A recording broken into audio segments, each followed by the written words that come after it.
Berbagai jenis pelanggaran ditemukan sejak dilonggarkannya aturan transportasi umum, dan untuk membahas bagaimana evaluasinya melalui sambungan telepon sudah terhubung dengan juru bicara Kementerian Perhubungan Adhita Irawati di Jakarta. Selamat siang Bu Adhita.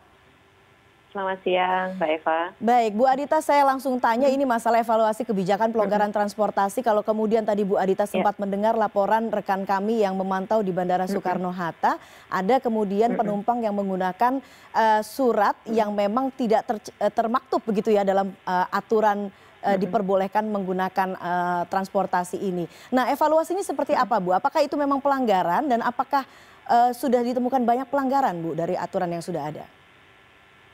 Ya, makasih Mbak Eva. Ini kami melakukan pemantauannya kan di semua moda transportasi ya. Jadi baik di udara, di darat lewat bis, kemudian laut, juga di kereta api. Dalam berapa hari pelaksanaannya, ini hampir seminggu ya, seminggu pelaksanaannya, ini memang masih didapati beberapa pihak anggota masyarakat yang mengaku belum memahami ya, sehingga membawa persyaratannya juga mungkin masih belum lengkap. Namun demikian, ini kami melihat memang perlu dilakukan terus pengawasan oleh tim gabungan di lapangan agar memastikan bahwa masyarakat yang akan menggunakan layanan transportasi ini betul-betul yang memenuhi kriteria dan memenuhi persyaratan sesuai yang ditentukan dalam surat edaran gugus tugas. Untuk penerbangan, ini kami melihat bahwa penyaringan atau screening dari dokumen yang dipersyaratkan itu kami lihat cukup ketat, namun memang akhirnya terjadi antrian yang cukup panjang. Karena pemeriksaannya masih manual ya, dan petugasnya juga untuk kasus kemarin kami lihat masih sangat kurang. Sehingga ini menjadi evaluasi kami khususnya untuk penerbangan, dan bersama pihak Angkasa Pura II dan stakeholders yang lain kami sudah melakukan beberapa hal untuk improvement, termasuk untuk mengatur jadwal penerbangan agar tidak menumpuk di satu jam-jam tertentu. Kemudian juga menambah jumlah tenaga, baik itu tenaga kantor kesehatan pelabuhan yang memeriksa dokumen-dokumen, maupun juga tenaga yang akan mengawasi terjadinya antrian agar tetap bisa diimplementasikan jaga jarak.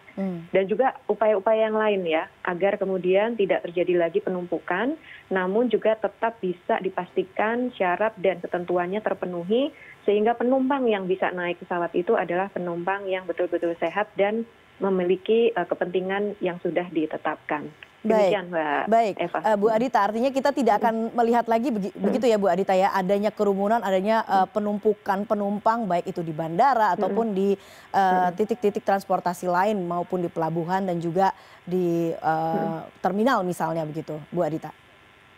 Ya, ini yang kami lihat dalam hampir 5 hari pelaksanaan, sebenarnya selama ini tidak ada permasalahan yang berarti ya, 5 hari pelaksanaan pengecualian penumpang tadi. Khususnya di pesawat juga, kalaupun ramai tapi tetap bisa dikendalikan. Nah, kemarin memang case-nya adalah karena adanya jadwal penerbangan yang terlalu dekat. Nah, itu jadi evaluasi kami, dan kami juga sudah mendapatkan komitmen dari seluruh stakeholders untuk hal ini tidak terjadi lagi. Begitu juga di moda transportasi lain ya, di stasiun bis yang di Jakarta yang dioperasikan kan hanya Pulau Gebang, ini juga kita tidak melihat adanya penumpukan, persyaratan-persyaratan juga diawasi secara ketat. Begitu juga di kereta api dan juga di pelabuhan. Jadi ini yang kami pantau terus Mbak Eva setiap hari untuk memastikan physical distancing-nya tetap bisa kita lakukan, dan protokol kesehatan lainnya tetap bisa kita implementasikan. Demikian. Oke, Bu, sekarang kita bicara soal mudik lokal Jabodebek. Kadisub DKI Jakarta Syafrin Liputo kepada CNN menegaskan bahwa segala bentuk mudik ini dilarang, termasuk mudik lokal. Nah, ini kemudian bertentangan dengan kebijakan polisi yang membolehkan warga untuk mudik lokal. Jadi sebetulnya kebijakannya seperti apa Bu? Mengapa kemudian ini kebijakannya berbeda antara Kadisub dengan pihak kepolisian? Begini, ini kita mungkin masih agak terfokus pada istilah mudik ya.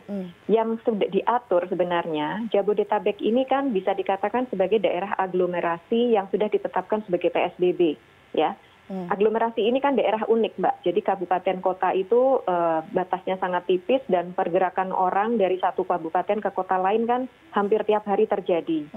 Nah, ini yang kemudian ditetapkan Jabodetabek ini sebagai wilayah PSBB, di mana sesuai ketentuan di Peraturan Menteri Perhubungan Nomor 25 tahun 2020 aglomerasi yang sudah ditetapkan PSBB ini masih dapat dilakukan transportasi antar kota, antar daerah di dalam Jabodetabek itu. Oke. Ya. Tapi dengan tetap menerapkan protokol kesehatan, termasuk kapasitas harus 50% ya, kapasitas kendaraan. Kemudian juga protokol kesehatan harus pakai masker, sesuai yang ditetapkan PSBB oleh daerah. Nah, dalam hal mudik boleh atau tidak boleh, kami melihat ini masalah istilah saja. Sebenarnya bepergian di dalam Jabodetabek itu masih diperbolehkan oleh ketentuan atau oleh regulasinya. Namun demikian, kita menghimbau masyarakat ini agar tidak silaturahmi di masa Lebaran yang biasanya dilakukan di hari kedua atau hari pertama bahkan sudah dilakukan. Karena kebiasaannya Mbak, ketika terjadi itu, bahkan tidak di kondisi pandemik pun ya di tahun-tahun sebelumnya, itu selalu terjadi kemacetan, terjadi penumpukan kendaraan. Yang ini justru sangat kontras ya, sangat bertentangan dengan prinsip pembatasan. Jadi bahwa pergerakan orang dan transportasi itu masih diperbolehkan di dalam Jabodetabek, tapi kami menghimbau tidaklah dilakukan untuk silaturahim dalam rangka Lebaran. Karena kita juga sudah sampaikan silaturahim ini kita lakukan secara jarak jauh dengan teknologi gitu kan. Tadi karena kita masih tetap meminta masyarakat di rumah saja. Bahkan ibadah pun kan sudah diatur, ibadah Ramadan dan Idul Fitri. Jadi ini yang kami himbau Mbak gitu. Artinya pergerakan itu diperbolehkan sehingga nantinya apabila masyarakat kemudian melakukan pergerakan antara wilayah Jabodebek ini tidak akan ada penindakan begitu ya Bu Adita? Ya seharusnya demikian Mbak ya. Ini makanya kami juga menghimbau kepada kota-kota yang ada di dalam Jabodetabek, kan ada provinsinya, ada provinsi DKI, ada provinsi Jawa Barat, ada juga provinsi Banten. Ini untuk bisa mungkin duduk bersama lah, untuk bagaimana kemudian menyepakati soal ketentuan ini. Karena kalau kami dari Kementerian Perhubungan, sebenarnya sesuai PM-nya, Jabodetabek itu aglomerasi yang masih dimungkinkan untuk bergerak. Makanya KRL tetap berjalan, Mbak, ya kan, dari daerah penyangga di Bekasi, di Bogor sampai ke DKI. Kemudian bis antar kota dalam provinsi ini juga masih berjalan. Nah, masalahnya kan sekarang bagaimana pengaturan antara pemerintah daerah gitu loh, agar ini menjadi sinkron. Ini yang kemudian kita himbau lah untuk kemudian bisa dibicarakan secara bersama, gitu.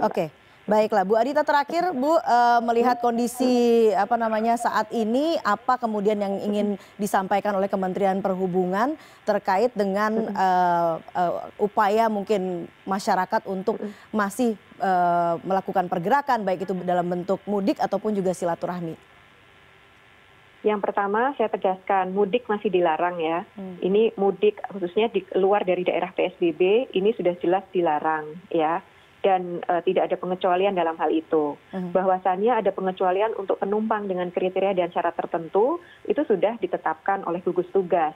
Tapi ini kan juga untuk kepentingan yang khusus dan mendesak, bukan untuk mudik. Nah, kami berharap dan meminta kepada anggota masyarakat untuk bersama-sama mematuhi hal ini. Mudik ini masih tetap saja banyak mudaratnya daripada manfaatnya untuk sekarang ini. Sudah banyak sekali pengamat, tokoh masyarakat, bahkan sampai presiden sendiri juga sudah mengatakan hal itu.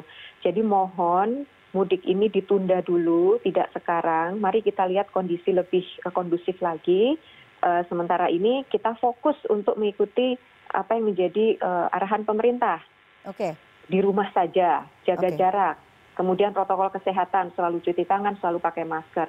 Karena tanpa partisipasi dari masyarakat, aturan apapun ini tidak akan menjadi efektif. Demikian Mbak Eva. Bu Adita, satu pertanyaan terakhir Bu.